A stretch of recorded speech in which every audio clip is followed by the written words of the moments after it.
Hey y'all, Dixie here. Today I want to rank some thru hikes based on y'all's suggestions from least likely to most likely that I will thru hike them.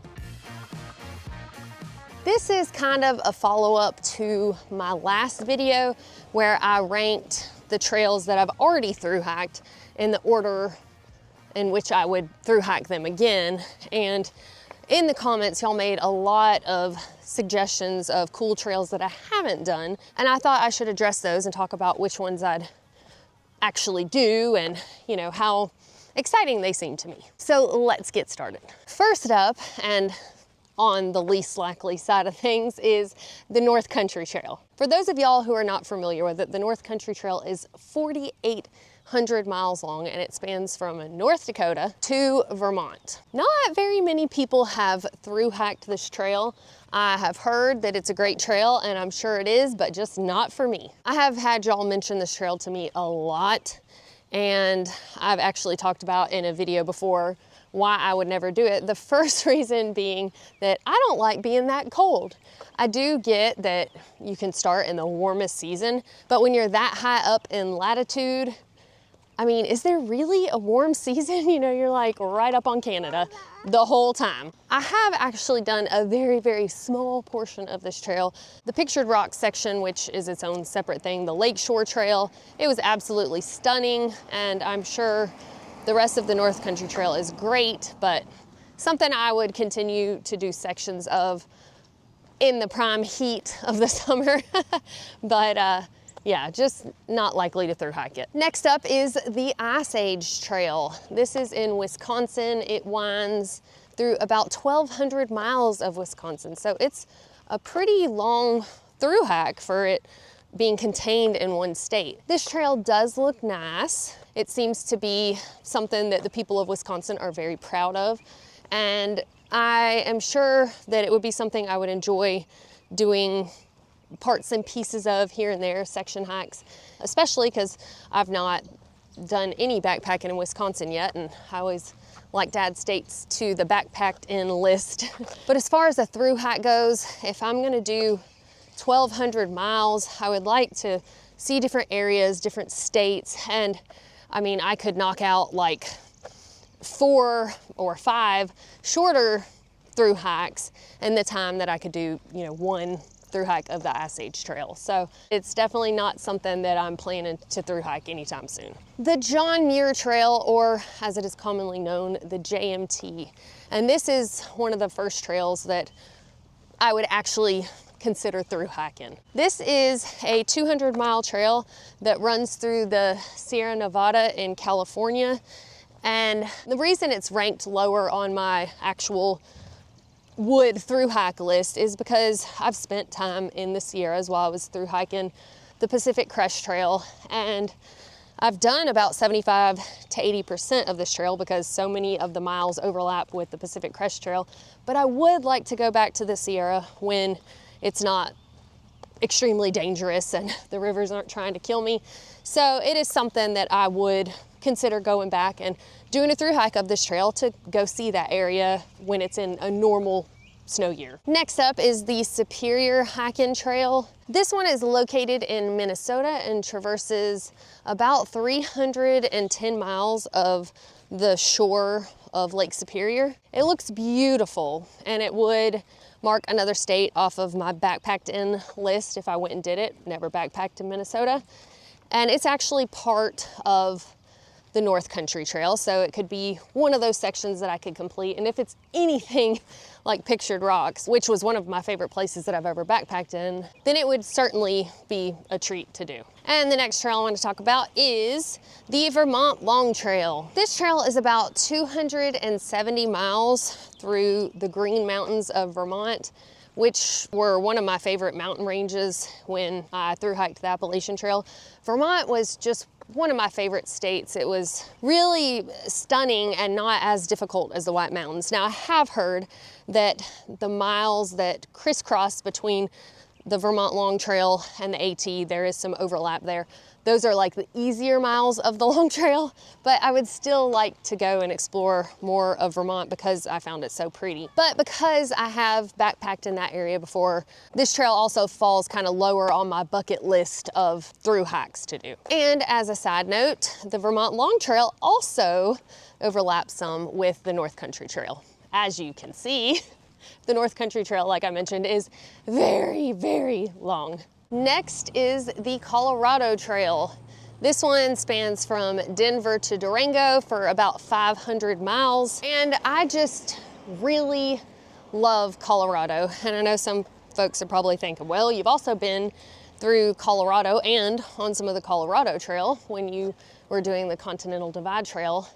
And you're correct, but Colorado is just one of my favorite states, especially to backpack in because I don't know, it just holds a special place in my heart. I lived there for a little under 2 years, and it's a place that I'd like to get back to like over and over again. And the only qualm I really have about through hiking the Colorado Trail is being up at such high elevations with lightning. That's where my hair stood up when I was on the Continental Divide Trail, and I thought I was gonna get struck by lightning, and anyway. So that would be kind of intimidating to do in the summertime when it seems like all the lightning is striking and stuff, but you know, it's one of those risks that I would still be willing to take. Up next is the Tahoe Rim Trail.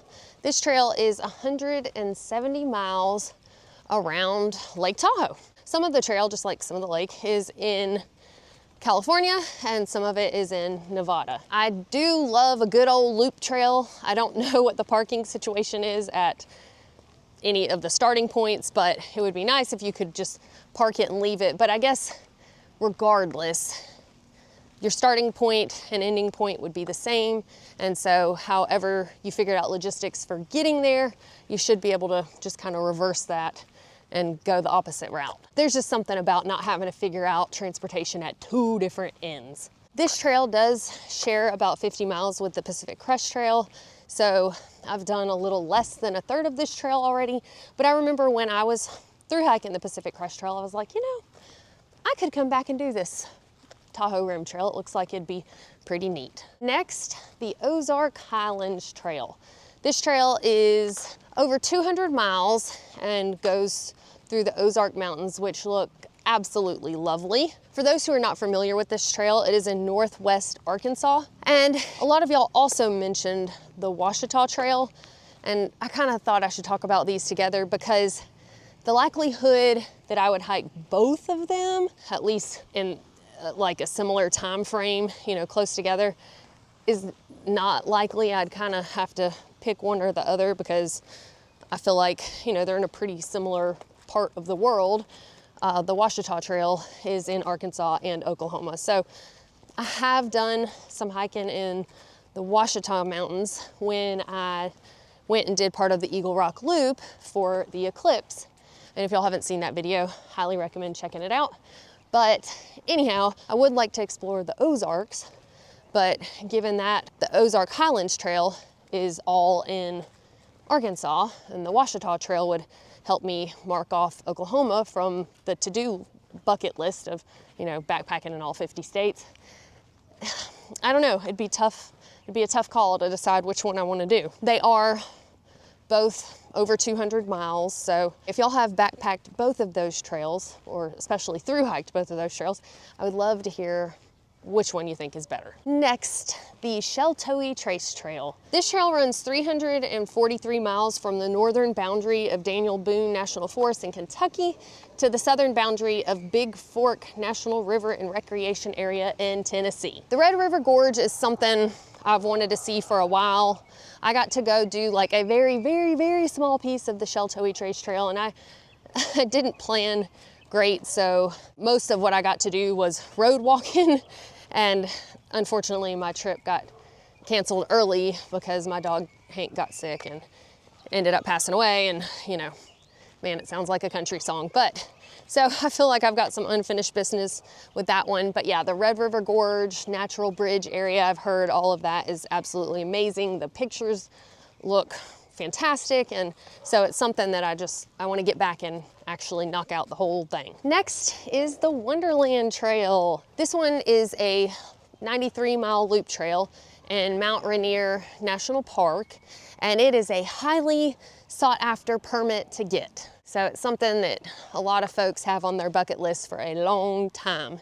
Now, I have backpacked in Washington, but I haven't been on this trail. I would love to go do it at some point. It's been on my bucket list of trails for a long time, and it is a very strenuous hike from what I've heard.